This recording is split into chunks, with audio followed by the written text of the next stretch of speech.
Hello, friends. Chris Corsi here, president of Thrive Today, and I want to welcome you to the Relational Skills in Real Life podcast. Today's focus is on relational skills when we need them.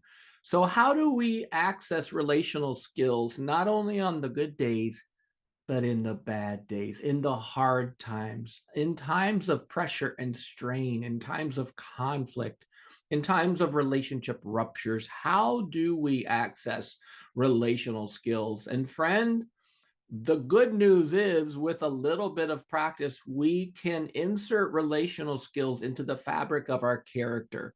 So just think with me for a moment of what life would be like if you knew how to quiet when you needed a breather. When you've lost your peace, you knew how to get your peace back. Or when you're with someone who's maybe pretty maxed out and they're not recognizing overwhelm cues and they need a breather, or you need a breather in the interaction. Imagine if you knew how to just say, hey, let's take a breather for a moment. Or imagine if you're in a hard time and you don't have God's perspective. What if you could practice some skills to connect with Jesus and get some perspective on what you're navigating? What if you knew how to return to joy from your big upsets, or stay relational while you navigate big emotions? What if you could stay connected with people when there's big emotions that are spilling out, but you knew how to stay your relational self so that interactions don't go over the top? What if you could just build joy not only with your close friends and relatives, but what if you could build joy within a community? Friends, there's so many important things that happen when we practice relational skills. And so today's topic is really looking at how relational skills can make or break our interactions, particularly in the tough times. And we're very blessed to have Thrive attendee and Thrive friend Kim Carlson, who is going to share about an example when she used relational skills in a very difficult situation. And we're going to see such a beautiful example of how relational skills bring some hope, some joy, and some peace. So, friends, these relational skills help us stay relational so that we live from the heart that Jesus gave us. We express our values and our faith no matter what's going on. Well, I don't want to leave you waiting anymore. Let's hear from Kim on her story. So the stressful situation for me was my mother has Alzheimer's dementia. And so really it's been kind of an ongoing stressful situation over the last 3 years. It's like I had its ups and downs, but generally getting worse. And I've just been so thankful for the Thrive skills because um, I feel like it gives me a chance to practice so many things with her and so many tools that I have that I wouldn't have had otherwise, and I wouldn't have known how to handle situations.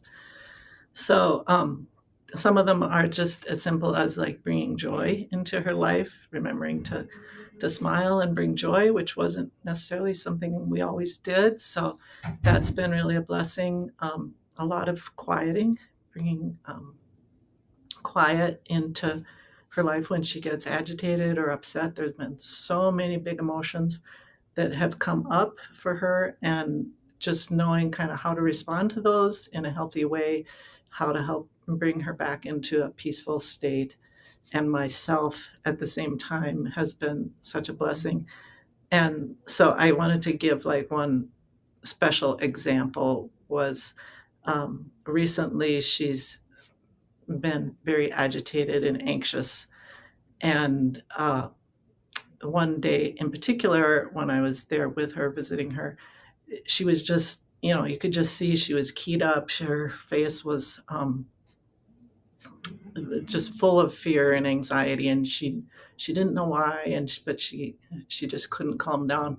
And everything everyone was trying to do, and like my first instinct is like, there's nothing to be afraid of. We're here, kind of dismissing the feelings she was having and trying to like distract her or like encourage her with things or tell her funny stories or things like that. That not that they're bad things, but it just that skill of intervening where the brain is stuck. I could really see that these things aren't helping. I think I know what she needs, and so I took her into her own room and um, said, "Mom, this is really hard, isn't it? You're really feeling scared and anxious, and I'm just glad to be with you. I just want to be here with you in this hard thing." And I put on some soft music and kind of opened the shades so the sunshine could come in, and just held her hand. And I could tell she just so appreciated that I was just with her in it. And I could see the tension, gradually drop out of her body and mine too. And her breaths, get larger. And after a while, she could kind of talk in coherent sentences, whereas before it was just kind of garbled up. And she just became peaceful, and we just enjoyed that time together. And it's been such a blessing. So I'm so grateful for these skills. Wow, friends, wasn't that such a beautiful example? Kim gave us such a great example of how she used relational skills in some very difficult dynamics with her mother. These are the kinds of situations where it's really hard for children to navigate when a parent has gotten dementia or Alzheimer's. This terrain is steep and it's rocky. Yet Kim handled this situation like a pro. She brought joy into her mother's life, which was a big deal.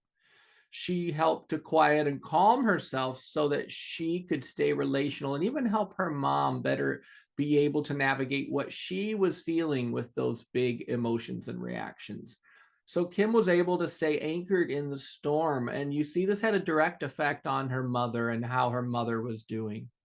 Kim's example is marvelous. She was able to help her mom when she was agitated and worked up, and she was able to help her mom get anchored. And I really appreciated how Kim didn't dismiss or distract, which were those old coping mechanisms, right? She didn't dismiss or distract her mom. She knew there's a better way. So she was able to validate her mother, and she was able to affirm that she's glad to be with her mom. She even added some music, which is a brilliant idea, and some sunlight. And these things calmed her mom down.